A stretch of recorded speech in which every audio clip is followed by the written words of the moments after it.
So, I do want to clarify a few things because I know I'm skipping a few years, but we did have a good life financially. Again, if you're not good with SA, Munchausen's by proxy, child abuse, this is not for you. We traveled a lot. My grandfather troubleshooted for banks all over the U.S., so we did a fair amount of traveling. A lot of that was because his job, but a lot of it was because my other family members had a life, and they didn't have time or patience to take me in while they traveled. I'll let you know right now, ahead of time, we traveled, we had clothes, we had food. I was lacking most in any type of mental stability, emotional stability, any type of those wonderful things that create healthy children. That's what I was lacking.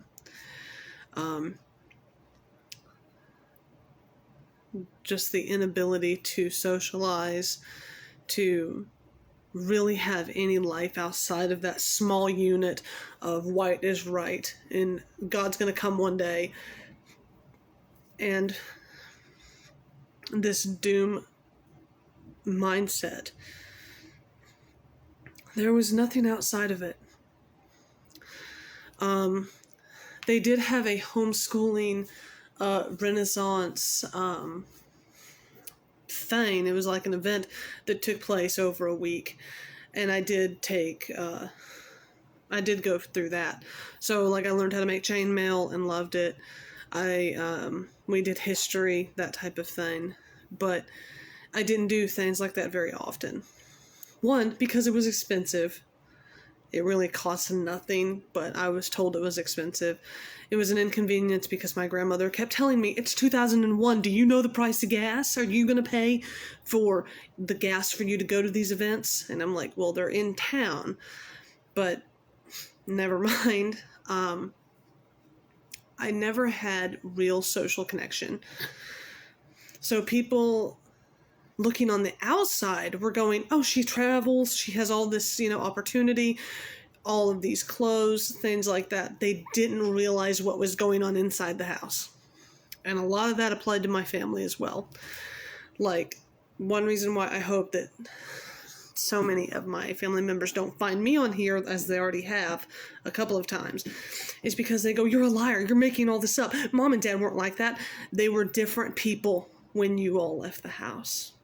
They were different animals when you left. And I'll tell you why. I swear to God, I will tell you why. Duggars, that's all I need to say. And stick with me. People change. And these two people were so terrified of the rapture, terrified of demonology, terrified of the modern world, that everything was evil and wicked and a sin. And I was raised with that, where if you go out into the world, like if you go to school, don't get friends.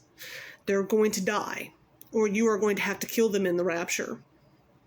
Pick assets that you can use, but never confide in someone. Have a friend, sure, but don't confide. Conceal, don't feel, you know what I mean? Except I didn't have a fucking ice castle and what I would have given, because Texas is hot as hell and I hate it to this day. So I don't want anyone thinking, my God, you were living on a floor and there was no furniture and you were hungry and you were living in like a prepper's dugout. That wasn't it. We had a very nice house and there was food. But there was all of it, like, they were constantly buying me clothes too small, because they're like, that'll motivate you to not be a glutton and lose weight. And, the constant, do you have any idea how many crunches you're going to have to do for this? Do you have any idea what you're going to have to do for this? It choked me so badly.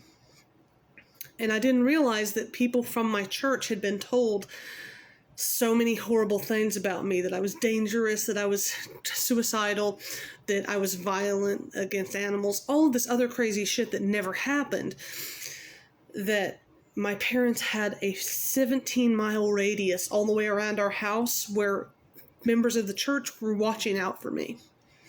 And if I would get on a bike and ride past their house, they would immediately call the 3 phone numbers that my grandparents had and let them know exactly where I was, what time it was, if I was with anybody, and all the stuff I had. That is the kind of crazy compound behavior that the church just didn't, it happens.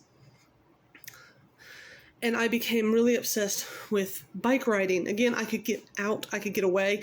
I was so fat and so ugly and horrible and gross that if I got out and I would bike ride for miles, then I was burning off the calories, then I was trying to better myself, that I'm trying to get closer to God, all this other shit.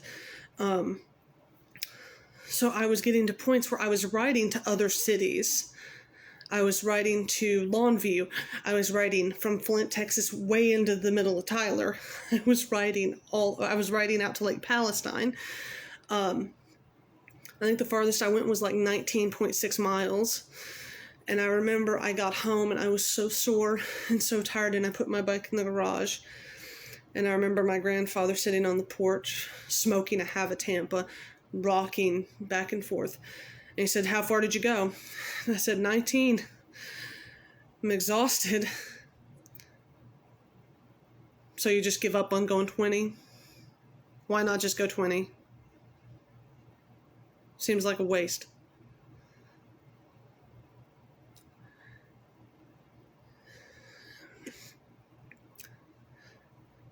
And at 16, it told me how little I meant. So I was constantly going out, trying to not just escape in my mind a little bit, playing the Lion King 2 soundtrack the entire damn way, by the way. Those fucking songs hit every time. Feeling like a complete outcast, I'm training my body so I can run away one day, because I knew I was going to have to run. And I would get home and they'd, "Oh, so-and-so called, so you went by this place, huh?" "Yeah." "Okay, well, we need you to draw a map of everywhere you went." And it became it's one of those behaviors that you hear about in like Evil Lives Here or some shit, where you're like, red flag. But I couldn't win. At one point, the abuse and everything was going on so badly, I did go to my pastor, because he was the only one that I really had. And still a preacher, still in that same church, but they let a black fella in. They let one of them in. As long as he plays them drums, he's a good fella. Like, he's still on YouTube and shit. It's ridiculous. And I said, "I'm being beat. This man is not okay. He scares me. I need help at home. I'm scared and I don't have anyone else to go to." So I got back on my bike afterwards, because the pastor was like, I'll see what I can do. I got on my bike. By the time I had ridden my bike home, 9 miles, he had called my grandfather and said, "Never bring her back. She's telling everything about you and your family. By the way, would you like a job as a marriage counselor?" I was like, this is a man I told you was screaming at his wife all day long, that there was no peace in the house, that I was being beat, that there was this sense of anger and rage at home, that I was getting no real care, that I had no one to really look out for me. And I asked you to intercede as a spiritual leader. And Sam DeVille of Tyler, Flint, Texas, called my grandfather and told him I was the problem and I needed to be silenced. And then gave him a job as a leader of the church. Needless to say, I knew I was going to be alone. So people go, "Well, why don't you talk to teachers?" Things like that. I tried. There really weren't many outlets that weren't where the well wasn't poisoned. So I withdrew very, very much to myself. And those were very lonely years, because it was me and my dissociation critters talking to me and stuff. Because every now and then you do have those conversations with other parts of yourself, like, don't do this shit. Why? It's going to go bad. Are you sure? Mm-hmm. But it was the loneliest time of my life.